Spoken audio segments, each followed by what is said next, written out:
सियावर रामचंद्र की जय। सियावर रामचंद्र की जय।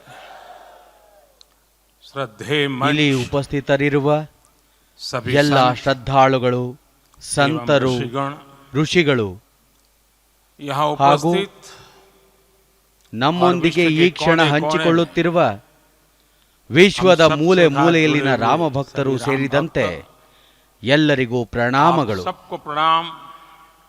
ಎಲ್ಲರಿಗೂ ರಾಮ್ ರಾಮ್.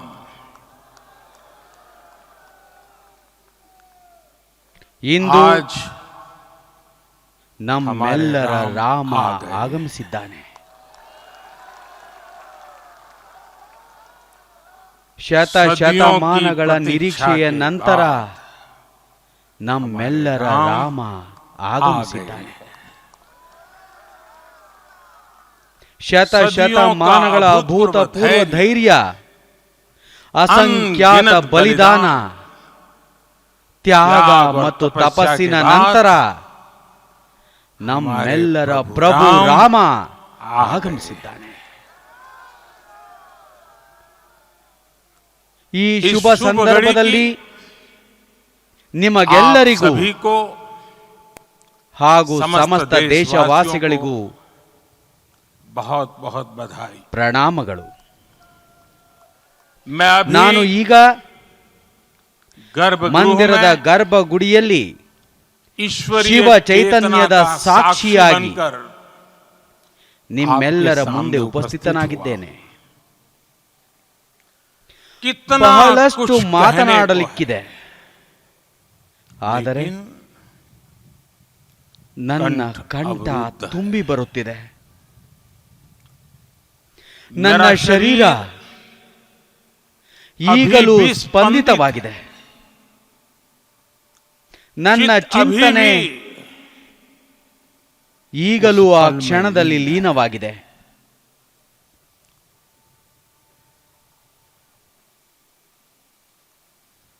ನಮ್ಮ ಬಾಲರಾಮ ರಾಮಲಲ್ಲ ಇನ್ನು ಮುಂದೆ ಟೆಂಟ್ನಲ್ಲಿ ಇರುವುದಿಲ್ಲ.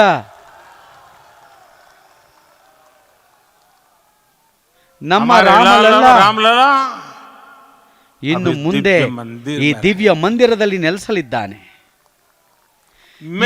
ಅನುಭೂತಿ ದೇಶದ, ವಿಶ್ವದ ಮೂಲೆ ಮೂಲೆಯಲ್ಲಿನ ರಾಮ ಭಕ್ತರಿಗೆ ಸಮಾಧಾನ ಮೂಡಿಸಿದೆ ಎಂಬ ಬಗ್ಗೆ ನನಗೆ ತುಂಬಾ ವಿಶ್ವಾಸವಿದೆ. ಕೋನೆ ಕೋನೆ ಮೇ ರಾಮ ಭಕ್ತೋ ಕೋ ಹೋ ರಹಿ ಹೋಗಿ. ನನಗೆ ಅಪಾರ ನಂಬಿಕೆ ಇದೆ. ಈ ಕ್ಷಣ ಅತ್ಯಂತ ಅಲೌಕಿಕವಾದದ್ದು. ಈ ಕ್ಷಣ ಅತ್ಯಂತ ಪವಿತ್ರವಾದದ್ದು. ಈ ಸಂದರ್ಭ, ಈ ವಾತಾವರಣ, ಈ ಚೈತನ್ಯ, ಈ ಗಳಿಗೆ ಅತ್ಯಂತ ಶುಭಕರವಾಗಿದ್ದು ಪ್ರಭು ಶ್ರೀರಾಮನ ಆಶೀರ್ವಾದ ನಮ್ಮೆಲ್ಲರ ಮೇಲಿದೆ. 2024 ಜನವರಿ 22ರ ಇಂದಿನ ಉದಯ ರವಿ ಹೊಸ ಬೆಳಕು ಹೊತ್ತು ತಂದಿದ್ದಾನೆ. 2024ರ ಜನವರಿ 22 ಕ್ಯಾಲೆಂಡರ್ನಲ್ಲಿನ ಕೇವಲ ಒಂದು ದಿನಾಂಕ ಮಾತ್ರವಲ್ಲ, ಇದು ಒಂದು ಹೊಸ ಕಾಲ ಚಕ್ರದ ಉಗಮ.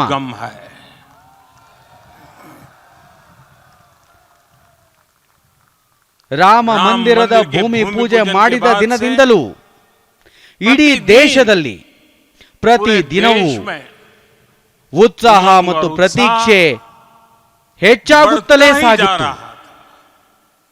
ನಿರ್ಮಾಣ ಕಾರ್ಯದ ದೃಶ್ಯಾವಳಿ ವೀಕ್ಷಣೆಯ ನಂತರ ಪ್ರತಿ ದಿನವೂ ದೇಶವಾಸಿಗಳಲ್ಲಿ ಹೊಸ ವಿಶ್ವಾಸ ಮೂಡಿಸಿತ್ತು.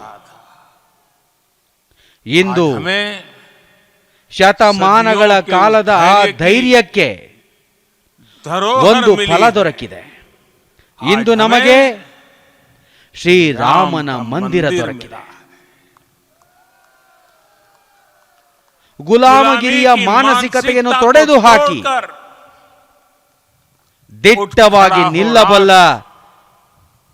ರಾಷ್ಟ್ರ ಅತೀತವಾದುದನ್ನು ಸಾಧಿಸಬಲ್ಲ हौसला ಸಮರ್ಥ लेता हुआ ರಾಷ್ಟ್ರ राष्ट्र ऐसे ही ಇಂತಹುದೊಂದು नव ಹೊಸ इतिहास ಇತಿಹಾಸವನ್ನು का ಸೃಷ್ಟಿಸಲಿದೆ. सृजन करता है।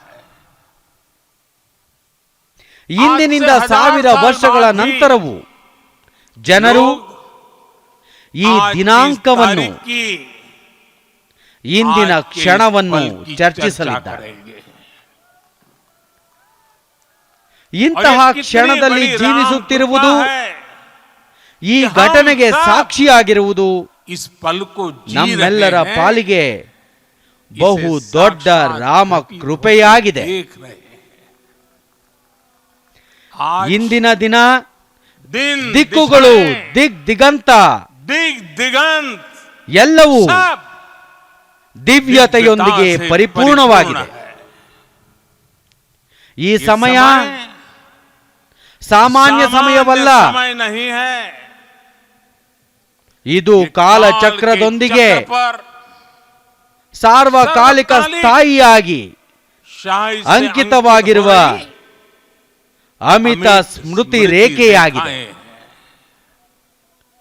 ಸ್ನೇಹಿತರೆ, साथियों, ನಮಗೆಲ್ಲರಿಗೂ हम सब ತಿಳಿದಿರುವ जानते हैं ವಿಷಯವೆಂದರೆ, कि ಇಲ್ಲಿ जहां ರಾಮನ राम का ಕಾರ್ಯ काम ನಡೆಯುತ್ತದೆಯೋ होता है, ಅಲ್ಲಿ वहां ಪವನ पवन ಪುತ್ರ पुत्र ಹನುಮಂತ हनुमान ಅತ್ಯವಶ್ಯಕವಾಗಿ ಅವಶ್ಯ ವಿರಾಜಮಾನನಾಗಿರುತ್ತಾನೆ. ಹೀಗಾಗಿ इसलिए ನಾನು ರಾಮ ರಾಮ ಭಕ್ತ ಭಕ್ತ ಹನುಮಂತ ಮತ್ತು ಹನುಮಾನ್ ಗಡಿಗೆ ಪ್ರಣಾಮ ಸಲ್ಲಿಸುತ್ತೇನೆ.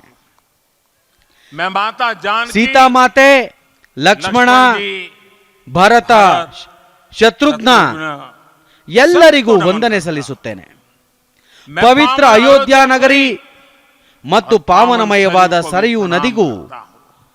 ಪ್ರಣಾಮ मैं ಸಲ್ಲಿಸುತ್ತೇನೆ. इस ಈ ಕ್ಷಣದ ದೈವಿಕ ಅನುಭವಕ್ಕೆ ಕಾರಣವಾದ ಹಾಗೂ ಈ ಮಹಾನ್ ಕಾರ್ಯ ಪೂರ್ಣಗೊಳ್ಳಲು ಕಾರಣೀಭೂತರಾದವರ ಆಶೀರ್ವಾದ ನಮ್ಮೆಲ್ಲರ ಮೇಲಿದೆ. वे दिव्य ಆ ದಿವ್ಯ ಆತ್ಮಗಳು, ಆ ದೈವಿಕ ವಿಭೂತಿಗಳು ಈ ಸಮಯದಲ್ಲಿ ನಮ್ಮೆಲ್ಲರ ಜೊತೆಯಲ್ಲಿಯೇ ಉಪಸ್ಥಿತವಾಗಿವೆ. ನಾನು ಈ ಎಲ್ಲ ದಿವ್ಯ ಚೈತನ್ಯಗಳಿಗೆ ಕೃತಜ್ಞತಾ ಪೂರ್ವಕ ನಮನ ಸಲ್ಲಿಸುತ್ತೇನೆ. ಇಂದು ನಾನು ಪ್ರಭು ಶ್ರೀರಾಮನಲ್ಲೂ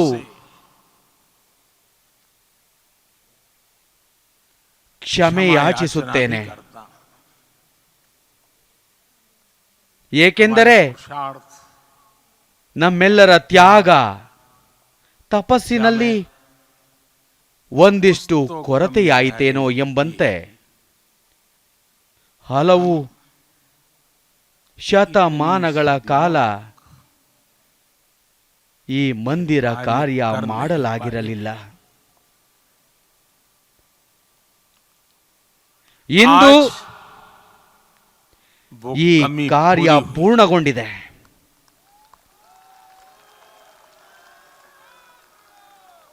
ಪ್ರಭು ಶ್ರೀರಾಮ ಇಂದು ನಮಗೆ ಅವಶ್ಯಕವಾಗಿ ಕ್ಷಮೆ ನೀಡುತ್ತಾನೆ ಎಂಬ ವಿಶ್ವಾಸ ನನ್ನಲ್ಲಿದೆ. ನನ್ನ ಪ್ರೀತಿಯ ದೇಶವಾಸಿಗಳೇ, ತ್ರೇತಾಯುಗದಲ್ಲಿ ರಾಮನ ಆಗಮನದ ಬಗ್ಗೆ ಕವಿ ತುಳಸಿದಾಸರು ಹೀಗೆ ಬರೆಯುತ್ತಾರೆ. ಪ್ರಭು ಶ್ರೀರಾಮನ ಆಗಮನ ಕಂಡು ಎಲ್ಲ ಅಯೋಧ್ಯಾವಾಸಿಗಳು, ಸಮಗ್ರ ದೇಶವಾಸಿಗಳು ಹರ್ಷ ಚಿತ್ತರಾಗುತ್ತಾರೆ. ದೀರ್ಘಕಾಲದ ವಿಯೋಗದ ನಂತರ ಆತಂಕದ ನಿವಾರಣೆಯಾಯಿತು. ಸಮಗ್ರ ದೇಶವಾಸಿ ಹರ್ಷ ಸೆ ಭರ್ ಆ ಕಾಲಘಟ್ಟದಲ್ಲೂ ವಿಯೋಗದ ಕಾಲಾವಧಿ ಕೇವಲ 14 ವರ್ಷವಾಗಿತ್ತು. उसका अंत हो गया. उस कालखंड में तो वो वियोग केवल 14 वर्षों का था. ಆದರೆ इतना असह्य था. ಈಗ इस युग में तो ಬೇಸರದ ವಿಚಾರವೆಂದರೆ, ಈ ಯುಗದಲ್ಲಿ ಅಯೋಧ್ಯೆ ಮತ್ತು ದೇಶವಾಸಿಗಳ ನಡುವಿನ ವಿಯೋಗ ಶತಮಾನಗಳ ಕಾಲ ಮುಂದುವರೆದಿತ್ತು. ಹಲವು ತಲೆಮಾರುಗಳು ಈ ವಿಯೋಗವನ್ನು ಅನುಭವಿಸಿದವು. वियोग सहा ಭಾರತದ भारत के ಸಂವಿಧಾನದಲ್ಲಿ तो संविधान में ಅದರ की पहली प्रति ಮೊದಲ में ಪ್ರತಿಯಲ್ಲಿ ಭಗವಾನ್ ಶ್ರೀರಾಮ ವಿರಾಜಮಾನನಾಗಿದ್ದಾನೆ. ಸಂವಿಧಾನದ ಅಸ್ತಿತ್ವದ ನಂತರವೂ ದಶಕಗಳ ಕಾಲ ಶ್ರೀರಾಮನ ಅಸ್ತಿತ್ವಕ್ಕಾಗಿ ಹೋರಾಟ ನಡೆಯಿತು. ವಿಶೇಷವೆಂದರೆ ನ್ಯಾಯದ ಪರ್ಯಾಯ ಮೂರ್ತಿ ಎನಿಸಿರುವ ಪ್ರಭು ಶ್ರೀರಾಮನ ಮಂದಿರವು ನ್ಯಾಯಬದ್ಧವಾದ ರೀತಿಯಲ್ಲಿಯೇ ನಡೆದಿದೆ. ಇದಕ್ಕಾಗಿ ಭಾರತದ ನ್ಯಾಯಪಾಲಕರು ಮತ್ತು ಕಾನೂನು ಹೋರಾಟ ನಡೆಸಿದವರಿಗೆ ನಾನು ಆಭಾರಿಯಾಗಿದ್ದೇನೆ. ಸ್ನೇಹಿತರೆ, ಇಂದು ಗ್ರಾಮ ಗ್ರಾಮಗಳಲ್ಲಿ ಏಕಕಾಲದಲ್ಲಿ ಕೀರ್ತನೆ ಸಂಕೀರ್ತನೆಗಳು ನಡೆಯುತ್ತಿವೆ. ಮಂದಿರಗಳಲ್ಲಿ ಸ್ವಚ್ಛತಾ ಅಭಿಯಾನದ ಉತ್ಸಾಹ ಸಾಗುತ್ತಿದೆ. ಇಡೀ ದೇಶ ಇಂದಿನ ದಿನವನ್ನು ದೀಪಾವಳಿಯಂತೆ ಆಚರಿಸುತ್ತಿದೆ. ಇಂದು ಸಂಜೆ ಮನೆ ಮನೆಗಳಲ್ಲೂ ರಾಮನ ದೀಪ ಬೆಳಗಿಸುವ ತಯಾರಿ ನಡೆಯುತ್ತಿದೆ. ಶ್ರೀ ರಾಮನ ಆಶೀರ್ವಾದದೊಂದಿಗೆ ನಿನ್ನೆ ನಾನು ಧನುಷ್ಕೋಡಿಯಲ್ಲಿನ ರಾಮ ಸೇತು ಆರಂಭ ಬಿಂದುವಾದ ಅರಿಚಲ್ ಮನಾಯಿಯಲ್ಲಿದೆ. ಯಾವ ಸಮಯದಲ್ಲಿ ಪ್ರಭು ರಾಮ ಸಮುದ್ರ ದಾಟಲು ಹೊರಟನೋ ಆ ಕ್ಷಣದಲ್ಲೇ ಕಾಲಚಕ್ರ ಬದಲಾಯಿತು. ಆ ಒಂದು ಭಾವಮಯ ಕ್ಷಣವನ್ನು ಅನುಭವಿಸುವ ವಿನಮ್ರ ಪ್ರಯತ್ನ ಇದಾಗಿದೆ. ಅಲ್ಲಿ ನಾನು ಪುಷ್ಪ ನಮನ ಸಲ್ಲಿಸಿದೆ. ಹೇಗೆ ಆ ಸ್ಥಳದಲ್ಲಿ ಆ ಕಾಲಘಟ್ಟದಲ್ಲಿ ಕಾಲಚಕ್ರ ಬದಲಾಯಿತೋ ಅದೇ ರೀತಿ ಈಗಲೂ ಕಾಲಚಕ್ರ ಬದಲಾಗಲಿದೆ ಮತ್ತು ಶುಭ ದಿಕ್ಕಿನತ್ತ ಮುನ್ನಡೆಯಲಿದೆ ಎಂಬ ಬಗ್ಗೆ ನನಗೆ ವಿಶ್ವಾಸ ಮೂಡಿತು. ನಾನು 11 ದಿನಗಳ ವ್ರತ ಅನುಷ್ಠಾನದೊಂದಿಗೆ ಪ್ರಭು ಶ್ರೀರಾಮನ ಪಾದ ಸ್ಪರ್ಶವಾದ ಪುಣ್ಯ ಸ್ಥಳಗಳ ಚರಣ ಸ್ಪರ್ಶ ಮಾಡುವ ಪ್ರಯತ್ನ ಮಾಡಿದೆ. ನಾಸಿಕ್ನಲ್ಲಿರುವ ಪಂಚವಟಿ ಧಾಮ, ಕೇರಳದ ಪವಿತ್ರ ತ್ರಿಪಯಾರ್ದ್ ಮಂದಿರ, ನಂತರ ಧನುಷ್ಕೋಡಿ, ಹೀಗೆ ಪುಣ್ಯ ಸ್ಥಳಗಳಿಗೆ ಭೇಟಿ ನೀಡಿದೆ. ಹೀಗೆ ಇಂತಹ ಪುನೀತ ಪವಿತ್ರ ಭಾವದೊಂದಿಗೆ ಸ್ವಾಮಿ ಮಂದಿರ ಹೋ ಯಾ ಫಿರ್ ಧನುಷ್ಕೋಡಿ, ಸಾಗರದಿಂದ ಸರಯೂ ನದಿಯವರೆಗೆ ಪವಿತ್ರ ಭಾವ ಯಾತ್ರೆ ಮಾಡುವ ಅವಕಾಶ ದೊರೆತದ್ದು ನನ್ನ ಸೌಭಾಗ್ಯವೇ ಸರಿ. ಸಾಗರದಿಂದ ಸರಿಯುವವರೆಗೆ ಎಲ್ಲ ಕಡೆ ರಾಮ ನಾಮದ ಉತ್ಸವ ಭಾವ ತುಂಬಿ ತುಳುಕುತ್ತಿದೆ. ಪ್ರಭು ಶ್ರೀರಾಮ ಭಾರತದ ಆತ್ಮದ ಕಣ ಕಣವಾಗಿದ್ದಾನೆ. ಶ್ರೀರಾಮ ಭಾರತ ವಾಸಿಗಳ ಅಂತರಂಗದಲ್ಲಿ ವಿರಾಜಮಾನನಾಗಿದ್ದಾನೆ. ಭಾರತದ ಯಾವುದೇ ಅಂತರಾತ್ಮ ತೆರೆದು ನೋಡಿದರೂ ಅಲ್ಲಿ ಶ್ರೀರಾಮನ ಏಕತ್ವದ ಅನುಭೂತಿ ದೊರಕುತ್ತದೆ. ಎಲ್ಲೆಡೆ ಇದೇ ಭಾವನೆ ಇರಲಿದೆ. ದೇಶವನ್ನು ಸಂಯೋಜನೆಗೊಳಿಸುವ ಇದಕ್ಕಿಂತ ಉನ್ನತ, ಇದಕ್ಕಿಂತಲೂ ಅಧಿಕವಾದ ಸೂತ್ರ ಮತ್ತೆ ಯಾವುದಿದೆ? ನನ್ನ ಪ್ರಿಯ ದೇಶವಾಸಿಗಳೇ, ರಾಷ್ಟ್ರದ ಮೂಲೆ ಮೂಲೆಯಲ್ಲಿ ಹಲವು ಭಾಷೆಗಳಲ್ಲಿ ರಾಮಾಯಣವನ್ನು ಕೇಳುವ ಅವಕಾಶ ನನಗೆ ದೊರಕಿದೆ. ಆದರೆ ಕಳೆದ 11 ದಿನಗಳಲ್ಲಿ ವಿವಿಧ ರಾಜ್ಯಗಳಲ್ಲಿ ಹಾಗೂ ವಿವಿಧ ಭಾಷೆಗಳಲ್ಲಿ ರಾಮಾಯಣವನ್ನು ವಿಶೇಷ ರೂಪದಲ್ಲಿ ಆಲಿಸುವ ಸೌಭಾಗ್ಯ ನನಗೆ ದೊರಕಿದೆ. ರಾಮನನ್ನು ವ್ಯಾಖ್ಯಾನಿಸುವ ಋಷಿಗಳು ಹೀಗೆ ಹೇಳುತ್ತಾರೆ: ರಮಂತೆ ಯಸ್ಮಿನ್ ಇತಿ ರಾಮ, ಅಂದರೆ ಯಾವುದು ರಮ್ಯವೋ ಅದು ರಾಮ. ರಾಮನು ಲೋಕದ ಸ್ಮೃತಿಯಲ್ಲಿ ಪರ್ವದಿಂದ ಪರಂಪರೆಯವರೆಗೆ ಎಲ್ಲೆಡೆ ಸಮನ್ವಯಗೊಂಡಿದ್ದಾನೆ. ಎಲ್ಲ ಯುಗದಲ್ಲೂ ಜನರು ರಾಮನೊಂದಿಗೆ ಜೀವಿಸಿದ್ದಾರೆ. ಪ್ರತಿ ಯುಗದಲ್ಲೂ ಜನರು ತಮ್ಮ ತಮ್ಮ ಪದಗಳಲ್ಲಿ, ತಮ್ಮ ತಮ್ಮ ರೀತಿಗಳಲ್ಲಿ ರಾಮನನ್ನು ಅಭಿವ್ಯಕ್ತಿಗೊಳಿಸಿದ್ದಾರೆ. ಈ ರಾಮರಸವು ಜೀವನ ಪ್ರವಾಹದಂತೆ ನಿರಂತರವಾಗಿ ಹರಿಯುತ್ತಾ ಬಂದಿದೆ.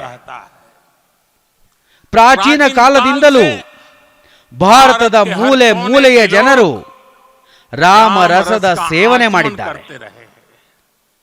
ರಾಮ ಕಥೆಯ ವ್ಯಾಪ್ತಿ ಅಗಾಧವಾಗಿದ್ದು ರಾಮಾಯಣ ಅನಂತವಾಗಿದೆ. ರಾಮನ ಆದರ್ಶ, ರಾಮನ ಮೌಲ್ಯ, ರಾಮನ ಚರಿತ್ರೆ ಎಲ್ಲೆಡೆ ಏಕರೂಪವಾಗಿದೆ.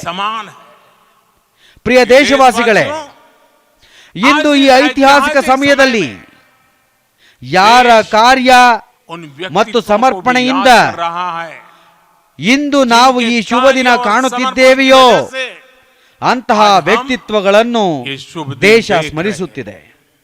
ರಾಮನ ಈ ಕಾರ್ಯದಲ್ಲಿ ಅಸಂಖ್ಯಾತ ಜನರು ತ್ಯಾಗ ಮತ್ತು ತಪಸ್ಸಿನ ಪರಾಕಾಷ್ಠೆ ಮೆರೆದಿದ್ದಾರೆ. ಆ ಎಲ್ಲ ಅಸಂಖ್ಯಾತ ರಾಮ ಭಕ್ತರು, ಅಸಂಖ್ಯಾತ ಕಾರ್ಯಸೇವಕರು ಮತ್ತು ಅಸಂಖ್ಯಾತ ಮಹಾತ್ಮರಿಗೆ ನಾವೆಲ್ಲ ಸದಾ ಋಣಿಯಾಗಿದ್ದೇವೆ. ಸ್ನೇಹಿತರೆ, ಇಂದಿನ ಈ ಸಂದರ್ಭ ಉತ್ಸಾಹದ ಕ್ಷಣವಾಗಿದೆ. ಆದರೂ ಇದರ ಜೊತೆಗೆ ಈ ಕ್ಷಣ ಭಾರತೀಯ ಸಮಾಜದ ಪರಿಪಕ್ವತೆಯ ಕ್ಷಣವೂ ಆಗಿದೆ. ಈ ಸಂದರ್ಭ ನಮ್ಮ ಪಾಲಿಗೆ ಕೇವಲ ವಿಜಯ ಮಾತ್ರವಲ್ಲದೆ ವಿನಯವೂ ಆಗಿದೆ. ಜಗತ್ತಿನಲ್ಲಿ ತಮ್ಮ ಇತಿಹಾಸದೊಂದಿಗೆ ಸಂಕಷ್ಟದಲ್ಲಿ ಸಿಲುಕಿದ ವಿವಿಧ ರಾಷ್ಟ್ರಗಳು ಇಂತಹ ಸಂಕಷ್ಟಗಳನ್ನು ತೊಡೆದು ಹಾಕುವ ಪ್ರಯತ್ನ ಮಾಡಿದಾಗ ಸಫಲತೆ ಪಡೆಯುವಲ್ಲಿ ಬಹಳ ಕಠಿಣ ಪರಿಸ್ಥಿತಿ ಎದುರಿಸಿದ್ದನ್ನು ಜಗತ್ತು ನೋಡಿದೆ.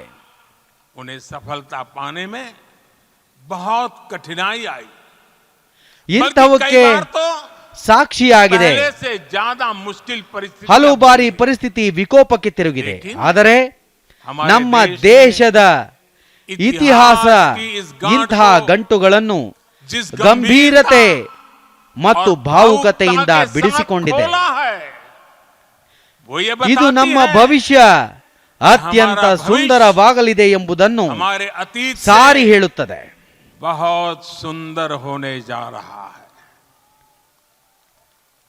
ಒಂದೊಮ್ಮೆ ಎಂತಹ ಪರಿಸ್ಥಿತಿ ಇತ್ತು ಎಂದರೆ, ರಾಮ ಮಂದಿರ ನಿರ್ಮಾಣವಾದರೆ ಎಲ್ಲವೂ ಹೊತ್ತಿ ಉರಿಯಲಿದೆ ಎಂದು ಕೆಲವರು ಹೇಳುತ್ತಿದ್ದರು. ಅಂತಹ ಜನರು ಭಾರತದ ಸಾಮಾಜಿಕ ಭಾವನೆಯ ಪಾವಿತ್ರತೆಯನ್ನು ತಿಳಿದಿರಲಿಲ್ಲ. ಬಾಲರಾಮನ ಈ ಮಂದಿರ ನಿರ್ಮಾಣ ಭಾರತೀಯ ಸಮಾಜದ ಶಾಂತಿ, ಧೈರ್ಯ, ಸದ್ಭಾವನೆ ಮತ್ತು ಪರಸ್ಪರ ಸಮನ್ವಯದ ಪ್ರತೀಕವಾಗಿದೆ. ಈ ಮಂದಿರ ನಿರ್ಮಾಣ ಯಾವುದೇ ಬೆಂಕಿಯನ್ನಲ್ಲ, ಬದಲಿಗೆ ಚೈತನ್ಯಕ್ಕೆ ಜನ್ಮ ನೀಡಿದೆ ಎಂಬುದನ್ನು ನಾವೀಗ ಕಾಣುತ್ತಿದ್ದೇವೆ. ರಾಮ ಮಂದಿರ ಸಮಾಜದ ಎಲ್ಲಾ ವರ್ಗಗಳಿಗೆ ಒಂದು ಉಜ್ವಲ ಭವಿಷ್ಯದ ಮಾರ್ಗ ನಿರ್ಮಾಣಕ್ಕೆ ಪ್ರೇರಣಾದಾಯಕವಾಗಿದೆ. ನಾನು ಇಂದು ಆ ಎಲ್ಲ ಜನರಿಗೂ ಆಹ್ವಾನ ನೀಡುತ್ತಿದ್ದೇನೆ. ಬನ್ನಿ, ನೀವೆಲ್ಲರೂ ನಿಮ್ಮ ವಿಚಾರಗಳನ್ನು, ನಿಮ್ಮ ಚಿಂತನೆಗಳನ್ನು ಪುನರ್ವಿಮರ್ಶೆ ಮಾಡಿ. ರಾಮ ಬೆಂಕಿಯಲ್ಲ, ಬದಲಿಗೆ ರಾಮ ಚೈತನ್ಯವಾಗಿದ್ದಾನೆ. ರಾಮ ವಿವಾದವಲ್ಲ, ಬದಲಿಗೆ ರಾಮ ಸಮಾಧಾನವಾಗಿದ್ದಾನೆ. ರಾಮ ಕೇವಲ ನಮ್ಮ ಪ್ರಭುವಲ್ಲ, ಎಲ್ಲರಿಗೂ ಸೇರಿದ್ದಾನೆ. ರಾಮ ಕೇವಲ ವರ್ತಮಾನವಲ್ಲ, ಅನಂತ ಕಾಲಕ್ಕೂ ರಾಮ ಸಲ್ಲುವವನಾಗಿದ್ದಾನೆ. ಸ್ನೇಹಿತರೆ, ಇಂದು ಯಾವ ರೀತಿಯಲ್ಲಿ ರಾಮ ಮಂದಿರ ಪ್ರಾಣ ಪ್ರತಿಷ್ಠಾಪನಾ ಕಾರ್ಯದಲ್ಲಿ ಇಡೀ ವಿಶ್ವ ನಮ್ಮೊಂದಿಗೆ ಕೈ ಜೋಡಿಸಿದೆಯೋ ಅದರಲ್ಲಿ ರಾಮನ ಸರ್ವ ವ್ಯಾಪಕತೆಯ ದರ್ಶನವಾಗುತ್ತಿದೆ. ಭಾರತದಲ್ಲಿ ನಡೆಯುತ್ತಿರುವಂತಹ ಈ ಉತ್ಸವವನ್ನು ಹಲವು ದೇಶಗಳಲ್ಲೂ ಕಾಣಬಹುದು. ಅಯೋಧ್ಯೆಯ ಈ ಉತ್ಸವ ರಾಮಾಯಣದ ಜಾಗತಿಕ ಪರಂಪರೆಯ ಉತ್ಸವವಾಗಿ ಹೊರಹೊಮ್ಮಿದೆ. ರಾಮಲಲ್ಲಾನ ಈ ಪ್ರತಿಷ್ಠೆ ವಸುದೈವ ಕುಟುಂಬಕಂ ಪರಿಕಲ್ಪನೆಯ ಪ್ರತೀಕವಾಗಿದೆ. ಸ್ನೇಹಿತರೆ, ಇಂದು ಅಯೋಧ್ಯೆಯಲ್ಲಿ ಕೇವಲ ಶ್ರೀರಾಮನ ವಿಗ್ರಹ ರೂಪದ ಪ್ರಾಣ ಪ್ರತಿಷ್ಠಾಪನೆ ನೆರವೇರಿಲ್ಲ, ಬದಲಿಗೆ ಶ್ರೀರಾಮನ ರೂಪದ ಸಾಕ್ಷಾತ್ ಭಾರತ ಸಂಸ್ಕೃತಿಯ ನಿರಂತರ ವಿಶ್ವಾಸದ ಪ್ರಾಣ ಪ್ರತಿಷ್ಠಾಪನೆ ನೆರವೇರಿದೆ. ಇದು ಮಾನವೀಯ ಮೌಲ್ಯಗಳ ಮತ್ತು ಸರ್ವೋಚ್ಚ ಆದರ್ಶದ ಪ್ರತಿಷ್ಠೆಯಾಗಿದೆ. ಈ ಮೌಲ್ಯಗಳು ಮತ್ತು ಆದರ್ಶಗಳು ಇಂದು ಇಡೀ ವಿಶ್ವಕ್ಕೆ ಅಗತ್ಯವಿದೆ. ಸರ್ವೇ ಭವಂತು ಸುಖಿನಃ ಎಂಬ ಸಂಕಲ್ಪ ಮಂತ್ರವನ್ನು ನಾವು ಶತಮಾನಗಳ ಕಾಲ ಪಠಣ ಮಾಡುತ್ತಿದ್ದೇವೆ. ಇಂದು ಅದೇ ಸಂಕಲ್ಪ ರಾಮ ಮಂದಿರದ ರೂಪದಲ್ಲಿ ಸಾಕ್ಷಾತ್ತಾಗಿ ಸಾಕಾರಗೊಂಡಿದೆ.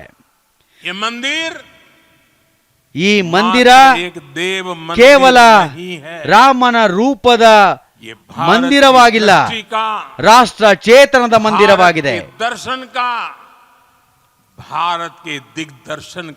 ಭಾರತದ ಶ್ರದ್ಧೆ ದಿಗ್ದರ್ಶನದ ಮಂದಿರವಾಗಿದೆ. ರಾಷ್ಟ್ರ ಚೇತನ ರಾಮನ ರೂಪದಲ್ಲಿ ಭಾರತದ ಚೇತನದ ಮಂದಿರವಾಗಿದೆ. ರಾಮನು ಭಾರತದ ಆಸ್ತೆ, ರಾಮ ಭಾರತದ ಅಸ್ಮಿತೆ, ರಾಮ ಭಾರತದ ವಿಚಾರ, ರಾಮ ಭಾರತದ ವಿಧಾನ, ರಾಮ ಭಾರತದ ಚೇತನ, ರಾಮ ಭಾರತದ ಚಿಂತನ, ರಾಮ ಭಾರತದ ಪ್ರತಿಷ್ಠೆ, ರಾಮ ಭಾರತದ ಪ್ರತಾಪ, ರಾಮ ಭಾರತದ ಪ್ರವಾಹ, ರಾಮ ಭಾರತದ ಪ್ರಭಾವ ಎಲ್ಲವೂ ಆಗಿದ್ದಾನೆ. ರಾಮನು ನಾಯಕನೂ ಆಗಿದ್ದಾನೆ, ರಾಮನು ನೀತಿಯೂ ಆಗಿದ್ದಾನೆ. ರಾಮ ನಿತ್ಯನೂ ಹೌದು ಹಾಗೂ ನಿರಂತರನೂ ಆಗಿದ್ದಾನೆ. ರಾಮ ವಿಭುವಾಗಿದ್ದಾನೆ, ವಿಶಾರದನಾಗಿದ್ದಾನೆ, ವ್ಯಾಪಕನಾಗಿದ್ದಾನೆ ಮತ್ತು ವಿಶ್ವಾತ್ಮನಾಗಿದ್ದಾನೆ. ಹೀಗಾಗಿ ಇಂದು ರಾಮನ ಪ್ರತಿಷ್ಠಾಪನೆಯಾದರೆ ಅದರ ಪ್ರಭಾವ ವರ್ಷಗಳ ಕಾಲ, ಶತಾಬ್ದಿಗಳ ಕಾಲ, ಸಹಸ್ರಾರು ವರ್ಷಗಳ ಕಾಲ ಮುಂದುವರಿಯಲಿದೆ. ಮಹರ್ಷಿ ವಾಲ್ಮೀಕಿ ಅವರು ರಾಜ್ಯಂ ದಶ ಸಹಸ್ರಾಣಿ ಪ್ರಾಪ್ತ ವರ್ಷಿಣಿ ರಾಘವ ಎಂದಿದ್ದರು. ಅಂದರೆ ರಾಮನ ರಾಜ್ಯ 10,000 ವರ್ಷಗಳ ಕಾಲ ಪ್ರತಿಷ್ಠಾಪನೆಯಾಗಲಿದೆ, ಮುಂದುವರಿಯಲಿದೆ ಎಂದು. ಹಜಾರೋ ವರ್ಷೋ ಕೆ ಲಿಯೆ ರಾಮ ರಾಜ್ಯ ಸ್ಥಾಪಿತ ಹುವಾ. ತ್ರೇತಾಯುಗದಲ್ಲಿ ರಾಮ ಬಂದ ನಂತರ 10,000 ವರ್ಷಗಳ ಕಾಲ ರಾಮ ರಾಜ್ಯ ಸ್ಥಾಪನೆಯಾಗಿತ್ತು. ಸಾವಿರಾರು ವರ್ಷಗಳವರೆಗೆ ರಾಮ ವಿಶ್ವಪಥ ಪ್ರದರ್ಶನ ಮಾಡುತ್ತಿದ್ದ. ಹೀಗಾಗಿ ನನ್ನ ಪ್ರಿಯ ದೇಶವಾಸಿಗಳೇ, ಇಂದು ಅಯೋಧ್ಯೆಯ ಭೂಮಿ ನಮ್ಮೆಲ್ಲರಿಂದ, ಪ್ರತಿಯೊಬ್ಬ ರಾಮ ಭಕ್ತರಿಂದ, ಪ್ರತಿಯೊಬ್ಬ ಭಾರತೀಯರಿಂದ ಕೆಲವು ಪ್ರಶ್ನೆಗಳನ್ನು ಕೇಳುತ್ತಿದೆ. ಶ್ರೀರಾಮನ ಭವ್ಯ ಮಂದಿರವೇನೋ ಆಯಿತು, ಈಗ ಮುಂದೇನು? ಯುಗಗಳ ನಿರೀಕ್ಷೆ ಮುಗಿದಿದೆ, ಈಗ ಮುಂದೇನು? ಇಂದಿನ ಈ ಸಂದರ್ಭದಲ್ಲಿ ಯಾವ ದೈವ, ಯಾವ ದೈವಿಕ ಆತ್ಮಗಳು ನಮಗೆ ಆಶೀರ್ವಾದ ನೀಡಲು ಉಪಸ್ಥಿತರಿದ್ದಾರೋ, ನಮ್ಮನ್ನು ನೋಡುತ್ತಿದ್ದಾರೋ, ಅವರನ್ನು ನಾವು ಹಾಗೇ ಕಳುಹಿಸಲು ಸಾಧ್ಯವೇ? ಇಲ್ಲ, ಖಂಡಿತವಾಗಿ ಇಲ್ಲ. आज मैं ಕಾಲ पूरे ಚಕ್ರ पवित्र मन से ಬದಲಾಗುತ್ತಿದೆ ಎಂದು ಇಂದು ನನ್ನ महसूस ಪವಿತ್ರ कर- ಮನಸ್ಸಿನಲ್ಲಿ ಪೂರ್ಣವಾಗಿ ವ್ಯಕ್ತವಾಗುತ್ತಿದೆ. काल चक्र ಕಾಲ ಚಕ್ರ ಬದಲಾಗುತ್ತಿದೆ. ये सुखद ಕಾಲವನ್ನು संयोग है ಜಯಿಸುವ ದಾರಿಯ कि हमारी ಶಿಲ್ಪಿಗಳನ್ನಾಗಿ पीढ़ी को ನಮ್ಮ ಪೀಳಿಗೆಯನ್ನು काल ಆರಿಸಿಕೊಳ್ಳಲಾಗಿದೆ जयी पथ के ಎಂಬುದು शिल्पकार ಸುಯೋಗ. के रूप में चुना गया है. ಸಾವಿರಾರು ವರ್ಷಗಳ ನಂತರದ ಪೀಳಿಗೆಗಳು ರಾಷ್ಟ್ರ ನಿರ್ಮಾಣದಲ್ಲಿ ನಮ್ಮ ಕಾರ್ಯವನ್ನು ನೆನಪಿಸಿಕೊಳ್ಳುತ್ತವೆ. ಆದ್ದರಿಂದಲೇ ನಾನು ಹೇಳುತ್ತೇನೆ, ಇದೇ ಸಮಯ, ಸರಿಯಾದ ಸಮಯ. ನಾವು ಇಂದಿನಿಂದ ಈ ಪವಿತ್ರ ಸಮಯದಿಂದ ಮುಂದಿನ 1000 ವರ್ಷಗಳ ನಂತರದ ಭಾರತದ ಚಿಂತನೆಯನ್ನು ಇರಿಸಿಕೊಳ್ಳಬೇಕು. ಮಂದಿರ ನಿರ್ಮಾಣದಿಂದ ಮುಂದುವರೆದು ನಾವೆಲ್ಲ ದೇಶವಾಸಿಗಳು ಇದೇ ಕ್ಷಣದಿಂದ ಸಮರ್ಥ, ಸಶಕ್ತ, ಭವ್ಯ, ದಿವ್ಯ ಭಾರತದ ನಿರ್ಮಾಣದ ಪ್ರತಿಜ್ಞೆ ಕೈಗೊಳ್ಳಬೇಕಿದೆ.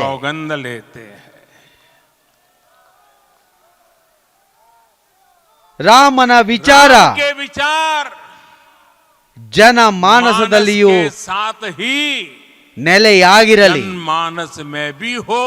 ಇದೇ ರಾಷ್ಟ್ರ ನಿರ್ಮಾಣದ ಮೆಟ್ಟಿಲುಗಳಾಗಿವೆ.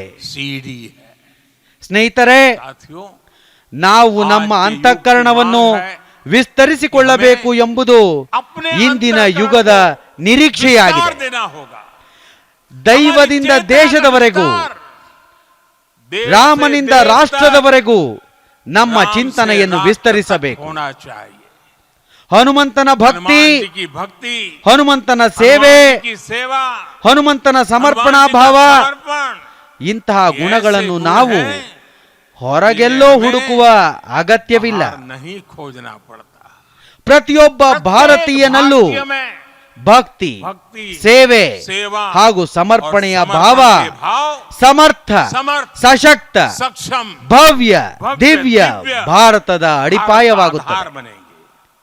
ಇದೇ ತಾನೇ ದೈವದಿಂದ ದೇಶ ಮತ್ತು ರಾಮನಿಂದ ರಾಷ್ಟ್ರದ ಚಿಂತನೆ. ಅತಿ ದೂರದ ಕಾಡಿನ ಗುಡಿಸಲಿನಲ್ಲಿ ಜೀವನ ಸಾಗಿಸುತ್ತಿದ್ದ ನನ್ನ ಆದಿವಾಸಿ ತಾಯಿ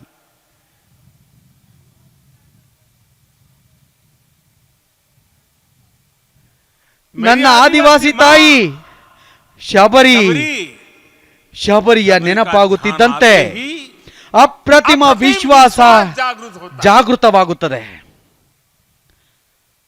ರಾಮ ಬರುತ್ತಾನೆ ಎಂದು ತಾಯಿ ಶಬರಿ ಎಂದಿನಿಂದಲೂ ಹೇಳುತ್ತಿದ್ದಳು.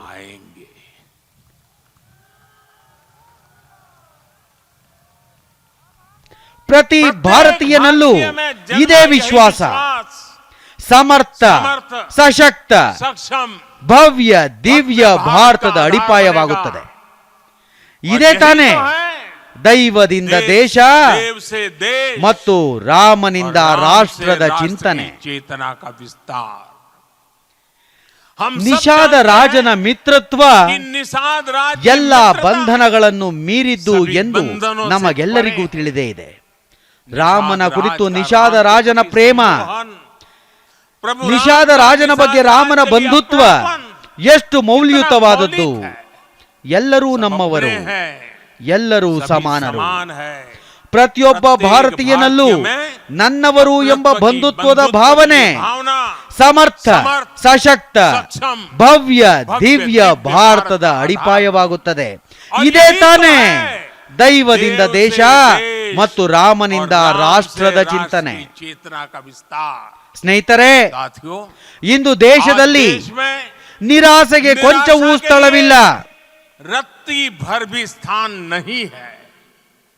ನಾನು ತುಂಬಾ ಸಾಮಾನ್ಯ, ನಾನು ಬಹಳ ಚಿಕ್ಕವನು ಎಂದು ಯಾರಾದರೂ ಯೋಚಿಸುವುದಾದರೆ ಅವರು ಅಳಿಲಿನ ಸೇವೆಯನ್ನು ಸ್ಮರಿಸಬೇಕು. ಅಳಿಲಿನ ಸ್ಮರಣೆ ಮಾತ್ರವೇ ಈ ನಮ್ಮ ಚಿಂತನೆಯನ್ನು ದೂರ ಮಾಡುತ್ತದೆ. हमें सिखाएगा ಚಿಕ್ಕ ದೊಡ್ಡ ಪ್ರತಿಯೊಂದು ಪ್ರಯತ್ನವು ಅದರ ಶಕ್ತಿಯನ್ನು ಹೊಂದಿರುತ್ತದೆ, ಅದರ ಪ್ರತಿಫಲವನ್ನು ಹೊಂದಿರುತ್ತದೆ ಎಂದು ಇದು ನಮಗೆ ಕಲಿಸುತ್ತದೆ. सबके प्रयास यही बात, ಎಲ್ಲರ ಪ್ರಯತ್ನದ ಇದೇ ಭಾವನೆ ಸಮರ್ಥ ಸಶಕ್ತ ಭವ್ಯ ದಿವ್ಯ ಭಾರತದ ಅಡಿಪಾಯವಾಗುತ್ತದೆ. ಹಾಗೂ ಇದೇ ತಾನೇ ದೈವದಿಂದ ದೇಶ ಮತ್ತು ರಾಮನಿಂದ ರಾಷ್ಟ್ರದ ಚಿಂತನೆ. राष्ट्र की चेतना का विस्तार.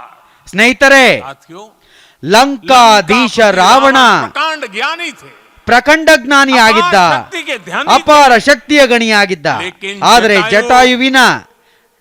ಜಟಾಯುವಿನ ನಿಷ್ಠೆಯ ಮೌಲ್ಯವನ್ನು ನೋಡಿರಿ. ಅವರು ಮಹಾಬಲಿ ರಾವಣನ ಮೇಲೆ ಮುಗಿಬಿದ್ದರು. ರಾವಣನನ್ನು ಸೋಲಿಸುವುದು ಸಾಧ್ಯವಿಲ್ಲ ಎಂಬುದು ಅವರಿಗೂ ತಿಳಿದಿತ್ತು. ಆದರೂ ಅವರು ರಾವಣನಿಗೆ ಯುದ್ಧಾಹ್ವಾನ ನೀಡಿದರು. ಇದೇ ಕರ್ತವ್ಯದ ಪರಾಕಾಷ್ಠೆ. ಸಮರ್ಥ ಸಶಕ್ತ ಭವ್ಯ ದಿವ್ಯ ಭಾರತದ ಅಡಿಪಾಯ. ಹಾಗೂ ಇದೇ ತಾನೇ ದೈವದಿಂದ ದೇಶ ಮತ್ತು ರಾಮನಿಂದ ರಾಷ್ಟ್ರದ ಚಿಂತನೆ. ಬನ್ನಿ, ರಾಷ್ಟ್ರ ನಿರ್ಮಾಣಕ್ಕಾಗಿ ನಾವು ನಮ್ಮ ಜೀವನದ ಕ್ಷಣ ಕ್ಷಣವನ್ನು ಮೀಸಲಿಡುತ್ತೇವೆಂದು ಸಂಕಲ್ಪ ಮಾಡೋಣ.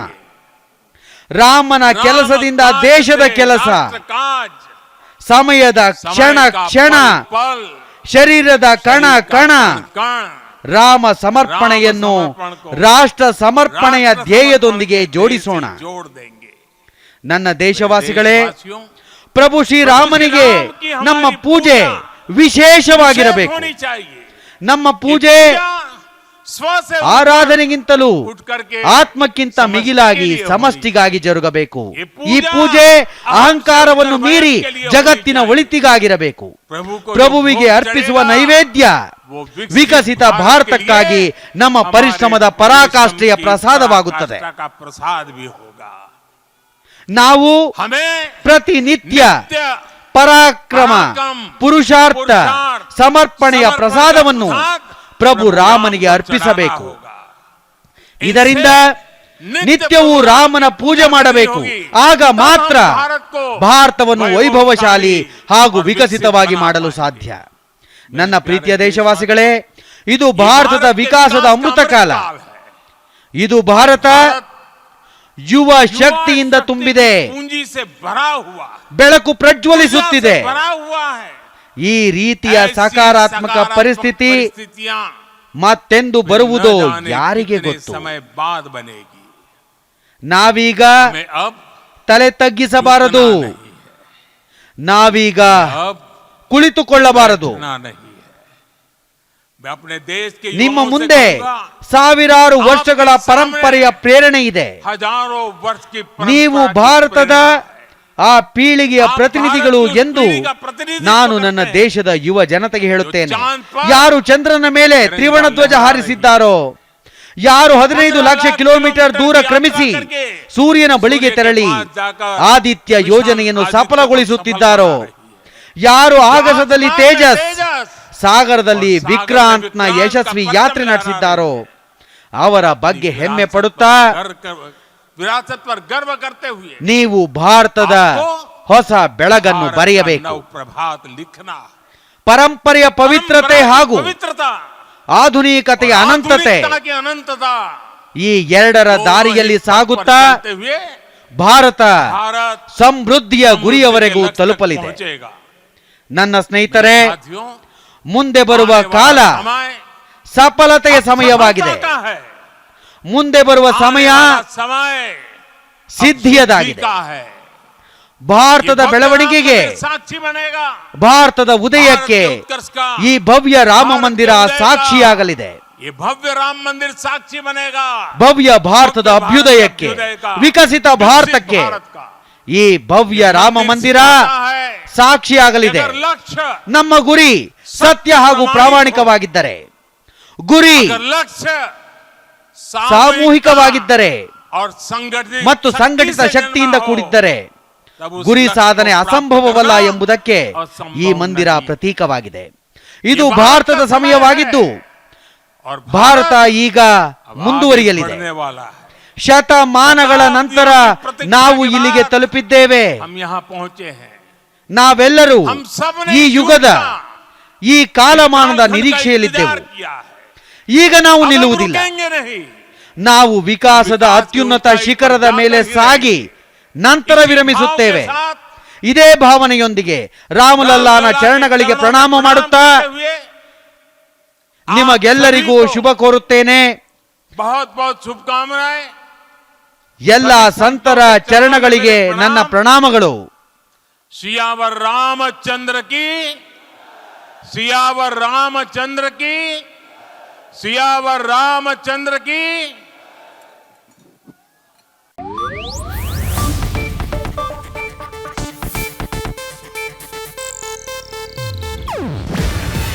ಇದು ಏಷ್ಯಾನೆಟ್ ನ್ಯೂಸ್ ನೆಟ್ವರ್ಕ್ ಪ್ರಸ್ತುತಿ. ನೀವು ನೋಡ್ತಿದ್ದೀರಾ ಏಷ್ಯಾನೆಟ್ ಸುವರ್ಣ ನ್ಯೂಸ್.